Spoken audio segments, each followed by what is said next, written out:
bersama saya Melda Juliani.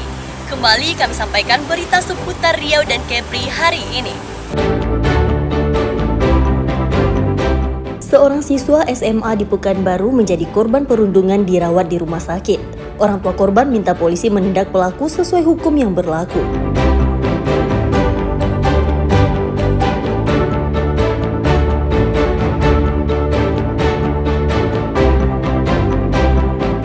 Harga emas cenderung meningkat sejak 1 bulan terakhir di Pekanbaru. Warga memilih membeli emas untuk menabung karena nilai tukar rupiah kian merosot.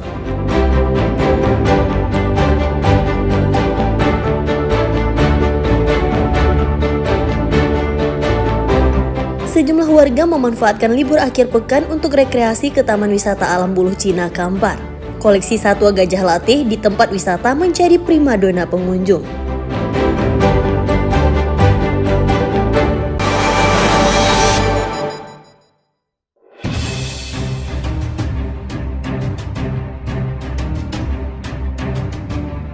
Seekor anak gajah jinak atau gajah latih mati di hutan Taman Nasional Tesonilo atau TNTN Pelalawan Riau, Kamis 11 September. Gajah betina bernama Tari pertama kali ditemukan mahot atau pawang gajah saat bekerja. Tari tergeletak di semak-semak dalam kondisi sudah mati, kemudian dilaporkan kepada petugas pengawas Balai TNTN. Guna penyelidikan, tim medis konservasi segera melakukan nekropsi atau bedah bangkai untuk mencari tahu penyebab kematian. Dari hasil penyelidikan, anak gajah mati diduga karena virus Elephant Endotheliotrophic Herpes Viruses atau AAHV, merupakan virus mematikan yang kerap menyerang anak gajah berusia di bawah 10 tahun.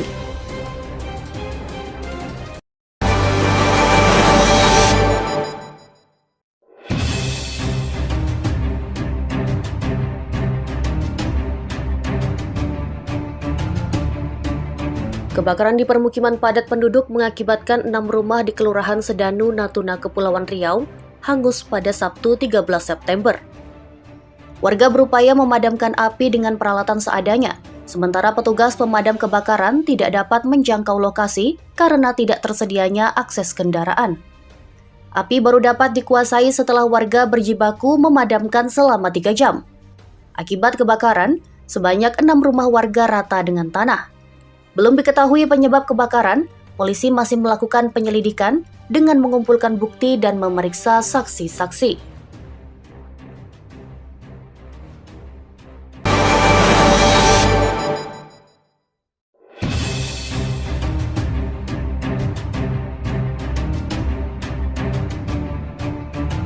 Sebuah minibus terbakar hebat saat melintas di atas jembatan Parit 23 Jalan Terusan Mas Tembilahan Indragiri Hilir Riau Minggu 14 September. Warga sekitar berupaya menyelamatkan pengemudi dan penumpang yang berada di dalam mobil tersebut. Tim pemadam kebakaran dikerahkan ke lokasi untuk memadamkan api. Api baru dapat dipadamkan beberapa menit kemudian setelah menghanguskan kendaraan tersebut. Kedua korban yang menderita luka bakar cukup serius dilarikan ke Rumah Sakit Umum Daerah Puri Husada untuk menjalani perawatan.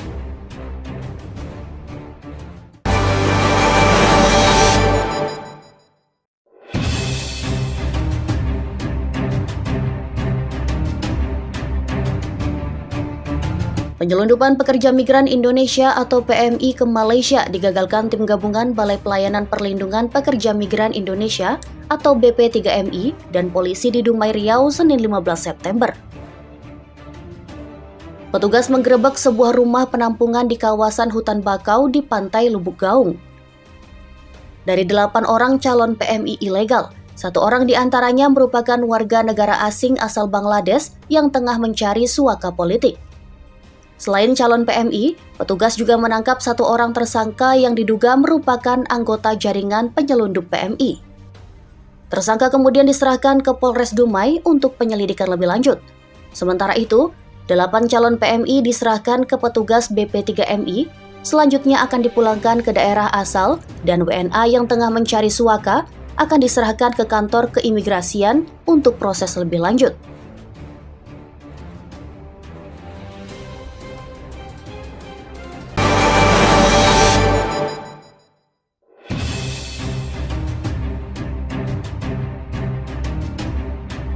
seorang pekerja tewas terjebak dalam neon box di Jalan Soekarno-Hatta, Pekanbaru Riau, Selasa 16 September. Peristiwa berawal saat korban bernama Andi memperbaiki neon box milik salah satu perusahaan yang dipasang di tepi jalan. Saat bekerja, turun hujan lebat hingga korban terjebak di dalam neon box yang diperbaikinya. Kantor Basarnas yang menerima laporan mengerahkan tim penyelamat untuk mengevakuasi korban. Untuk memudahkan proses evakuasi, petugas menggunakan tangga khusus. Guna penyelidikan polisi, sebelum diserahkan kepada keluarga, jenazah dibawa ke rumah sakit untuk divisum.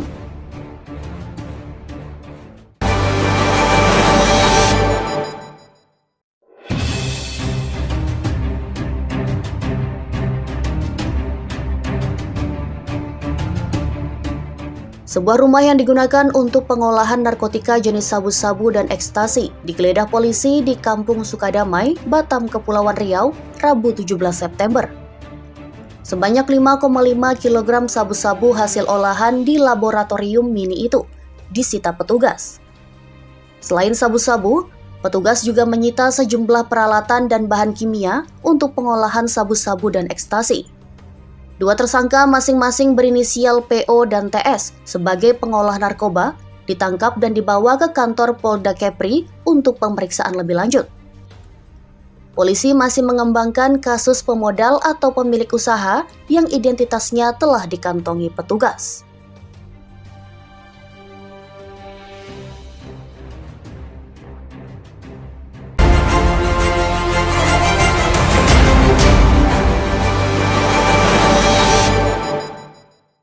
Informasi tadi sekaligus menutup jumpa kita hari ini. Mewakili tim SSC yang bertugas, saya Melda Juliani pamit. Selamat pagi, selamat beraktivitas.